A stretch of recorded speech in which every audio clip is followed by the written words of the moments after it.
Me llama mucho la atención cómo algunos temas de la Escritura nos parecen muy complicados. Algunos son realmente muy complicados, pero otros se nos dificulta entenderlos por algunos factores. Primero, parece que es algo que siempre que estoy aquí comparto, pero tenemos un ego muy grande que nos hace sentirnos el centro del universo. Entonces, todo lo que nos implica sufrimiento o nos implica incomodidad no nos agrada mucho y casualmente nos cuesta entenderlo también. Otro factor sería que hemos estado expuestos a alguna enseñanza no correcta por mucho tiempo. Podemos hablar del caso de la bendición. Constantemente escuchamos que la bendición es tener un carro, tener una casa, tener un buen trabajo. Y nuevamente no está esto mal, pero es diferente al concepto de bendición que tiene el Señor. El concepto de bendición que nos da el Señor es mucho más grande que eso. Y otros factores que nos pueden llevar a tener un entendimiento incorrecto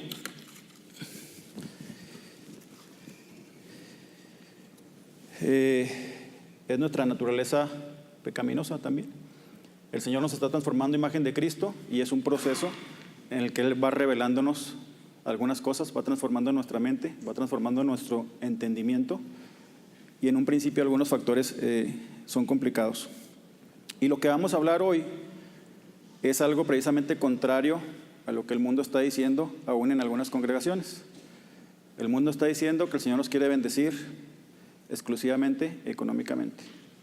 El mundo está diciendo que si tú estás pasando por una aflicción, algo ha de estar mal en tu vida. Algún pecado debe haber por ahí escondido. Pero el Señor dice algo diferente. Y hoy vamos a estar tratando el pasaje que se encuentra en Santiago capítulo 1, versículos del 1 al 8.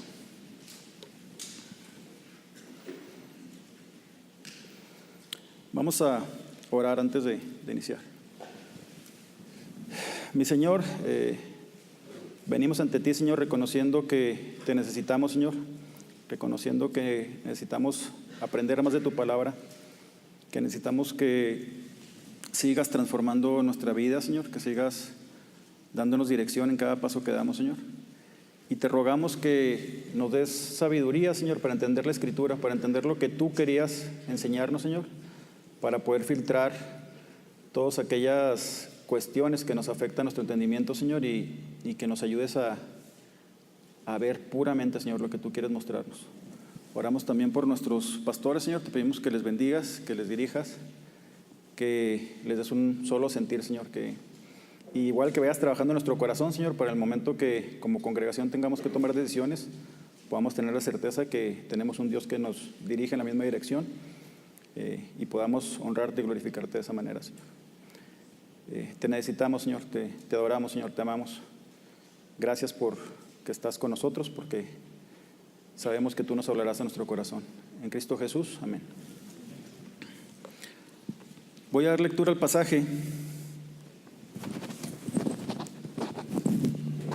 Perdón, traigo como mucho eco, ¿no? El pasaje. Santiago, siervo de Dios y del Señor Jesucristo, a las 12 tribus que están en salud. Hermanos míos, tened por sumo gozo cuando os halléis en diversas pruebas, sabiendo que la prueba de vuestra fe produce paciencia. Mas tenga la paciencia su obra completa, para que seáis perfectos y cabales, sin que os falte cosa alguna. Y si alguno de vosotros tiene falta de sabiduría, pídela a Dios, el cual da a todos abundantemente y sin reproche, y le será dada. Pero pida con fe, no dudando nada, porque el que duda es semejante a la ola del mar, que es arrastrada por el viento y echada de una parte a otra. No piense, pues, quien tal haga, que recibirá cosa alguna del Señor. El hombre de doble ánimo es inconstante en todos sus caminos. Entonces, a manera de un poquito de contexto, esta carta la escribe uno de los hermanos de Jesús, de nombre Santiago. Y algo que tenemos que notar es que durante el ministerio de Cristo, sus hermanos no creían en Él. Sus hermanos no creían lo que Él decía, que era el Hijo de Dios. Es hasta después de la crucifixión y la resurrección que esto cambia. Y Santiago llega a ser uno de los líderes más importantes de la iglesia de Jerusalén. Santiago aquí, si se fijan, se presenta como siervo de Dios y del Señor Jesucristo. Está reconociendo lo que antes no reconocía. Pone al mismo nivel a Jesucristo que a Dios. Y a lo mejor si fuéramos nosotros, los que hubiéramos escrito, hubiéramos puesto, escribe Santiago, el hermano del Señor, tratando de gloriarnos, porque él era una de las personas que más conoció a Jesús. Hubo mucha gente que se relacionó con él, pero Santiago dormía con él, se despertaba, jugaba con él, lo molestaba tal vez, lo vio en todas las facetas de su vida, aún más que los apóstoles, lo vio en situaciones que los apóstoles no lo vieron.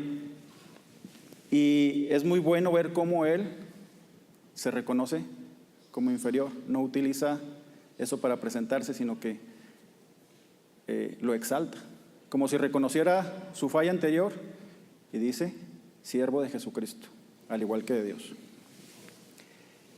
Y cuando él está escribiendo esto, hermanos, el pueblo judío, lo dice él porque lo está escribiendo a ellos, ha sido esparcido por diferentes ciudades y pueblos, por guerras y por persecuciones. La iglesia estaba pasando situaciones muy difíciles en ese tiempo, muy complicadas. Probablemente ninguno de nosotros ha pasado algo tan fuerte como ellos.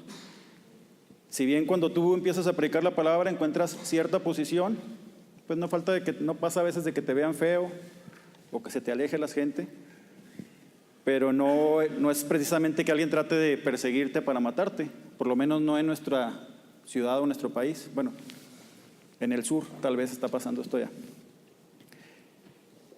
Pero con toda esta situación que está pasando, hermanos,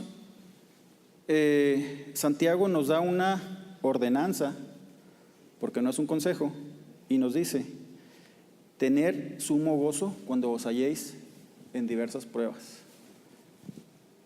Es algo complicado tener gozo cuando te encuentras en una prueba. Más si la prueba quita toda tu energía, quita toda tu concentración. Cuando tienes un familiar enfermo, cuando pierdes tu trabajo y tienes que pagar, los recibos no dejan de llegar, cuando tú pierdes tu trabajo te siguen llegando, se van acumulando. Buscas y no consigues, tienes problemas con tu familia, no sé, cantidad de cosas que nos quitan el sueño muchas veces. Cantidad de cosas que aunque decimos que confiamos en el Señor, pues no puedes dormir. Realmente no estamos descansando. Estás constantemente dándole vueltas a tu cabeza cómo salir de ese problema. Pero aquí Él nos dice que tengamos gozo en esta situación, que no nos estresemos, que nos gocemos cuando estamos pasando por diversas pruebas. Y es lo contrario a cómo reaccionamos. Bueno, yo a veces reacciono de una manera positiva, pero a veces cuando me sorprende más una situación difícil, que es el caso que nos está mostrando aquí, es algo sorpresivo, a veces no reacciono muy bien, a veces me enojo, y a veces me enojo con todo mundo, aunque hasta con el del Oxxo que le estoy comprando un café tengo un problema, entonces él se merece toda mi furia. Y es contrario a lo que nos está diciendo aquí nos está diciendo que nos gocemos. Parece que es insensible, ¿no? Parece que Santiago no nos entiende. ¿No se da cuenta que la iglesia está pasando por persecución? Acababan de matar a Esteban a pedradas. Mucha gente, los que quedaban ahí, tenían que irse porque estaban siendo perseguidos, estaban siendo atacados. Y él les escribe diciendo que se gocen en las diferentes pruebas. Parece contradictorio, nuestra manera de reaccionar es diferente. Y los que están llevando el forastero en algunas de las células, los primeros temas nos hablan mucho de esto. ¿Recuerdan cuando el Señor libera al pueblo de Israel y manifiesta todo su poder con todas esas plagas tan grandes y protege a su pueblo? y le da salida de Egipto, perdón, le da salida de Egipto. Y en el camino se encuentran con un mar y se encuentran con un ejército siguiéndolos. Y el pueblo de Israel, que acababa de ver a su Dios obrar, empieza a quejarse, empieza a entrar en pánico, empieza a hablar mal de los líderes. Pero el Señor, que es fiel, manifiesta nuevamente su poder y dice la Escritura que abre el mar en dos. El pueblo pasa y cuando el ejército que viene siguiéndolos quiere pasar, el mar se los come, se los traga. Nuevamente vuelven a ver el poder de Dios, pero más adelante, después de ver eso, los vemos quejándose porque tienen sed. Y el Señor provee. Y más adelante los vemos quejándose porque tienen hambre. El Señor les provee. Y más adelante los vemos quejándose porque no tienen hambre, pero ya no les gusta lo que el Señor les da, entonces quieren algo diferente. Entonces la constante es dejar de ver a Dios y vernos a nosotros mismos. Y parece que lo que está diciendo aquí Santiago es incorrecto, es opuesto a la naturaleza del hombre, y lo es en cierta manera. Hermanos, no es fácil abordar o superar las pruebas con la actitud correcta. Es difícil. La única manera que tenemos de afrontar las pruebas con la actitud correcta es entendiendo que en cada prueba hay un propósito. Cuando tú estás pasando por algo difícil, no es que el Señor se descuidó. El Señor te prometió cuidarte y se puso a hacer otra cosa y llegó la prueba y el Señor tiene que resolverlo.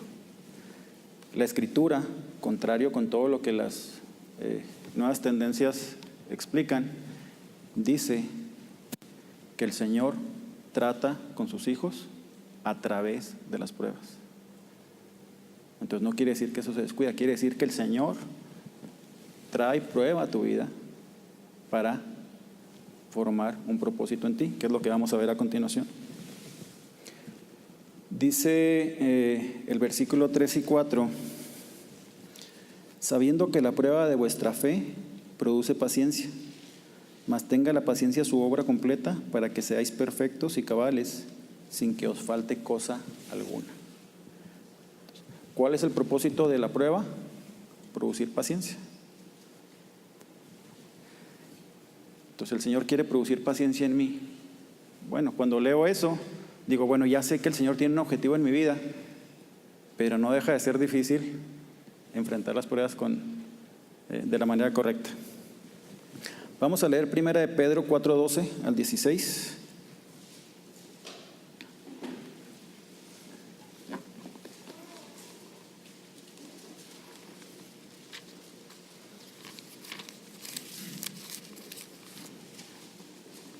No me deja.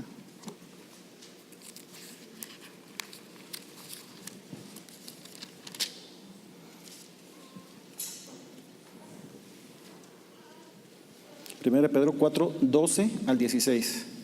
Y piensen en esto en el contexto de lo que está pasando la iglesia perseguida.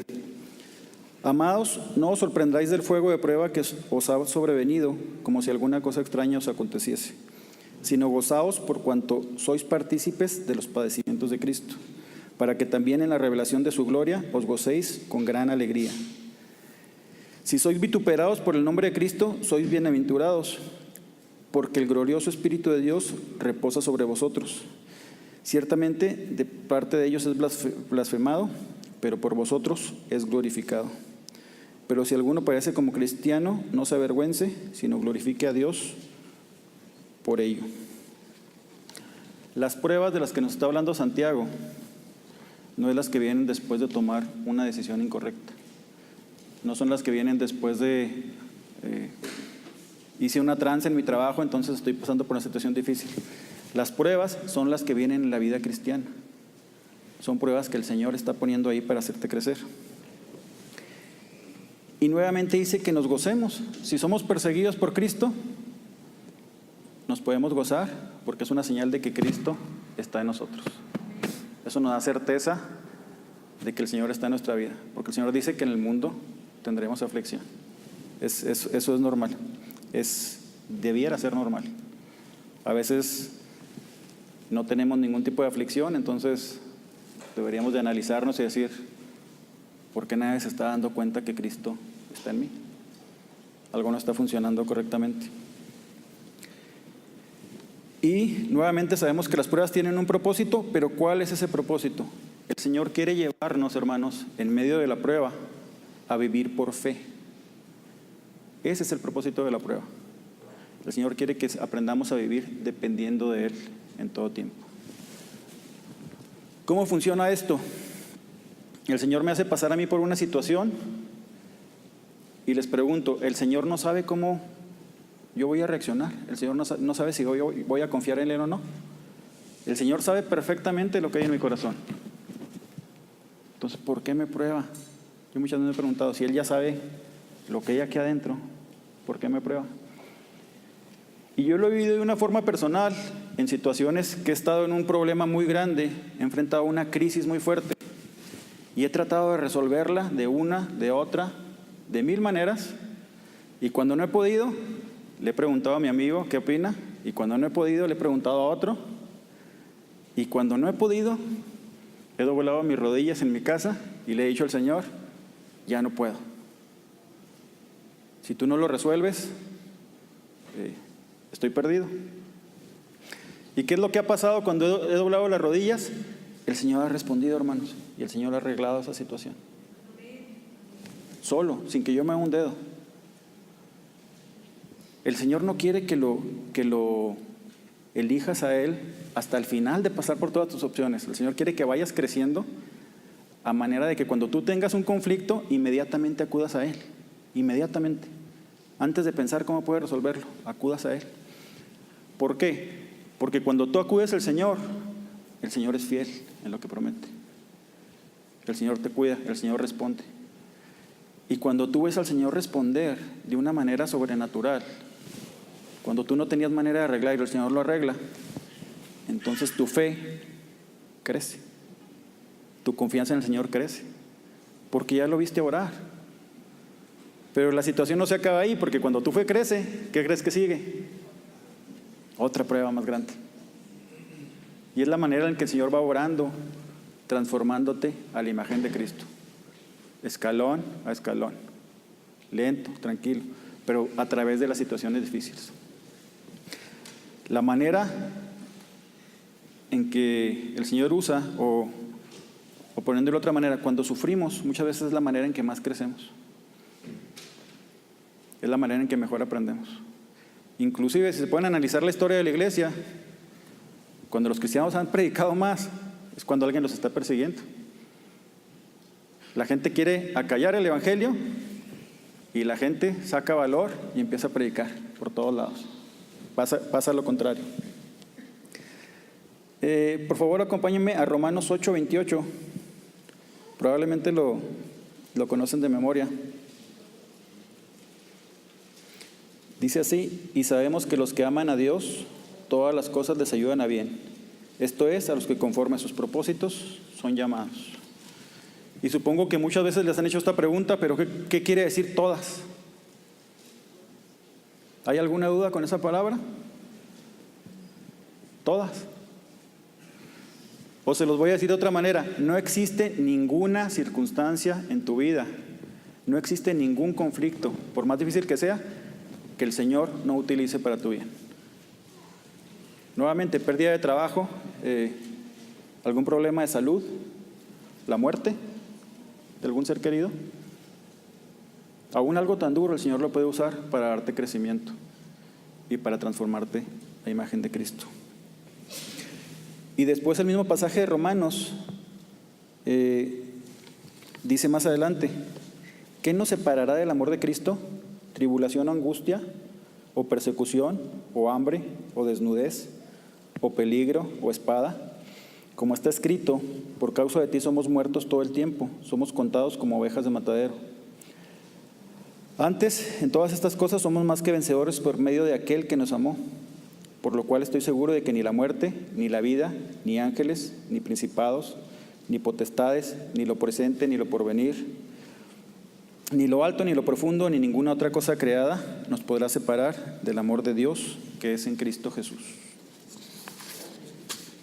Qué bonito que la Biblia nos confirme, el Señor tiene un interés en transformar tu vida a imagen de Cristo. Y ese interés se basa en el amor de Él. Y cuando tú ves este pasaje, te puedes dar cuenta que por muy difícil que sea la situación que tú estés pasando, aunque tú por el momento no sientas que Dios está contigo, la Escritura dice que nada te separa del amor de Cristo. En otras palabras, Cristo está presente, trabajando en tu vida, en toda situación. Y las pruebas no son casualidad, hermanos. Nuevamente, es Dios obrando en tu vida en perfecto control de todos los detalles. No se le escapa a ninguno.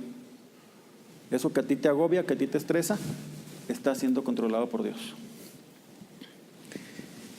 ¿Cómo debemos pues afrontar estas pruebas? ¿Cómo debemos reaccionar a estas situaciones?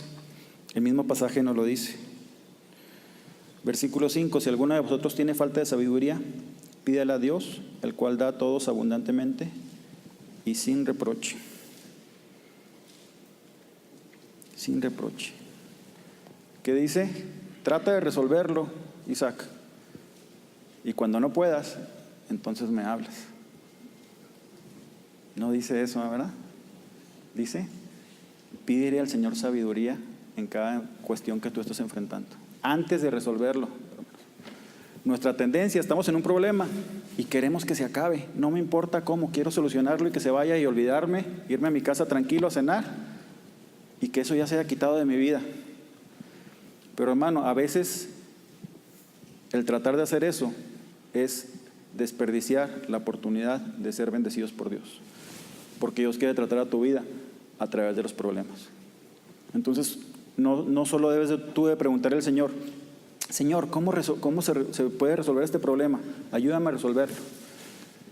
Sino tu primer pregunta debiera ser, ¿qué quieres enseñarme en medio de este problema? Y muchas veces va a ser una lección larga. Muchas veces vas a despertar y el problema sigue ahí. Y va a pasar una semana, 2 semanas, 2 meses, 1 año, y el problema sigue ahí. ¿Y qué va a querer decir esto? ¿Que el Señor no es fiel? No, que el Señor está trabajando en tu vida y necesitas 1 mes, necesitas 1 año, necesitas 2 años para que el propósito de Él se cumpla ahí.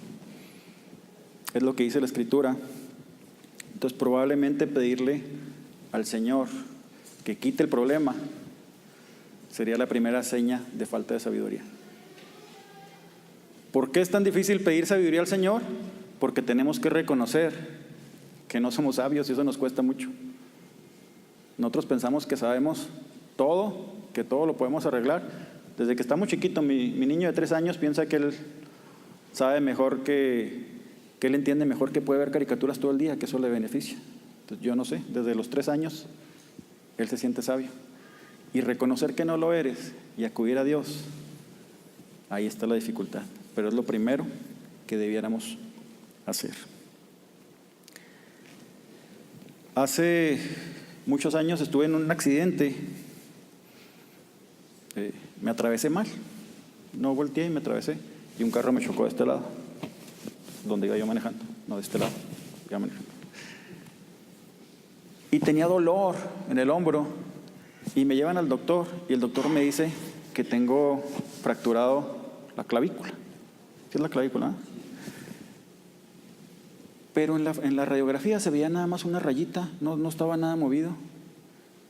Y yo decía, no le confiaba mucho al doctor. Decía, pues no, yo vi una fractura, dije, se me va a salir un hueso por aquí, o no sé, el brazo colgando, algo así más fuerte. Pero la verdad es que me dolía, hermanos. Y la verdad es que me tuve que poner, inmovilizar el brazo, y tuve que estar 1 mes así, porque tenía dolor. ¿A dónde voy con esto? Las cosas que el Señor hace en tu vida son un proceso, y a veces no lo entiendes, y a veces lo ves, y tú dices, no lo necesito, pero tienes que pasar el tiempo que el Señor tiene en ese proceso. Después de 1 mes podía moverme, parecía que nunca me había pasado nada, y el Señor al final de la prueba va a haber hecho algo en tu corazón, y va a haber hecho algo diferente en tu vida, que tú vas a poder ver hasta entonces.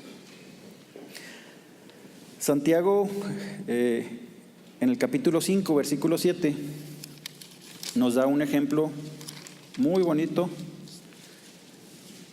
de alguien que reaccionó a las pruebas de una manera ejemplar y que podríamos tomar de ejemplo de ver cómo un hijo de Dios debería de reaccionar. Dice: por tanto, hermanos, tened paciencia hasta la venida del Señor. Mirad cómo el labrador espera preciso. Me equivoqué de versículo, perdón. Santiago 5:11. Dice Santiago 5:11: he aquí tenemos por bienaventurados a los que sufren. Habéis oído de la paciencia de Job y habéis visto el fin del Señor, que el Señor es muy misericordioso y compasivo. Los invito a que lean esto en su casa. Yo lo voy a resumir en 4 citas. Es mucho más profundo que eso. Pero recuerden que Job, en un solo día, dice la Escritura, era un hombre muy rico. En un solo día pierde 7,000 ovejas, 3,000 camellos, 500 yuntas de bueyes, 500 asnas, sus criados, y más fuerte, 7 hijos y 3 hijas. En un solo día. ¿Alguien ha tenido una prueba similar? Yo ni siquiera tengo camellos, ¿verdad? Sí, bueno. Es muy difícil lo que él estaba enfrentando. Y en Job 1:21 vemos lo que él dice. Y dijo: desnudo salí del vientre de mi madre, y desnudo volveré allá. Jehová dio y Jehová quitó, sea el nombre de Jehová bendito. Dice el versículo 22: en todo esto no pecó Job, ni atribuyó a Dios despropósito alguno. ¿Qué quiere decir esto? Job entendía de alguna manera que el Señor estaba obrando en su vida. No creo que le haya gustado perder a sus hijos. A lo mejor el dinero se puede ir, pero perder a tu familia. Pero el Señor Job estaba en un nivel de madurez más arriba, que es a lo que el Señor nos quiere llevar. La historia no acaba ahí, hermanos. Después viene enfermedad sobre Job, viene sarna, vienen llagas, viene dolor en su cuerpo. Ya no es lo externo. Al grado de que hasta su esposa, dice en Job 2:9, dijo su mujer: aún retienes tu integridad, maldice a Dios y muérete. Es lo que le dice a la mujer después de ver todo este sufrimiento. Sin embargo, Job dice,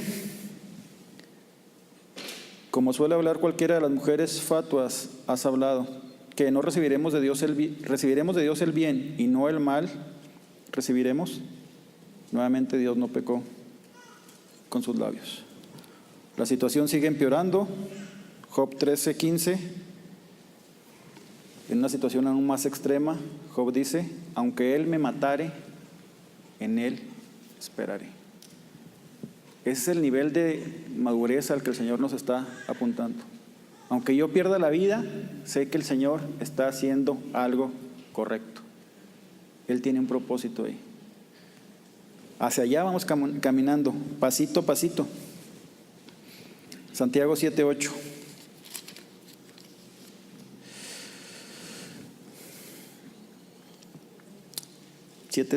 Santiago 1:6, perdón. Pero pida con fe y no dudando nada, porque el que duda es semejante a la onda del mar, que es arrastrada por el viento y echada de una parte a otra. Continúa diciendo: no piense pues quien tal cosa haga que recibirá cosa alguna del Señor. El hombre de doble ánimo es inconstante en todos sus caminos. Pídalo con fe. Reconozca que el Señor puede y el Señor ha prometido darle sabiduría. No depende de ti, depende de Dios. Dios dice: te lo voy a dar, y usted debe creerlo con fe. ¿Qué quiere decir con fe? Cuando estoy en una situación difícil, le pido al Señor que me dirija a los pasos que tengo que dar y descanso en Él. Muchas veces le decimos: Señor, ayúdame. Nos levantamos, ahora sí voy a arreglar esto. Inmediatamente. Eso es una persona inconstante.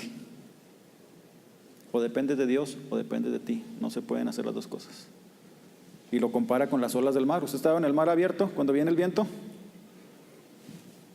No hay nada de estabilidad. Se mueven a uno como si fuera un barquito de papel. Y es la comparación que el Señor está haciendo. Cuando no dependes de Él, o cuando dependes de Él en momentos, inmediatamente cambias de parecer. Eres inconstante. Es interesante lo que les decía al principio, cómo a veces nuestra percepción de Dios nos afecta para aprender las lecciones que Él tiene para nosotros. Y ahora los voy a invitar, para terminar, a que hagamos un ejercicio pequeño. Les voy a pedir que cierre sus ojos. Si le da miedo, no lo haga, No es nada místico, solo es para que se concentre. Y no me vea a mí ni vea a su amigo, no es nada del otro mundo. Cierre sus ojos y dese 20 segundos para pensar en Dios. ¿Cuál es el atributo o la característica de Dios que más le impacta? La característica o cualidad de Dios que más le llama la atención, que más piensa en ella. Y conforme la vaya identificando, levante su mano, por favor.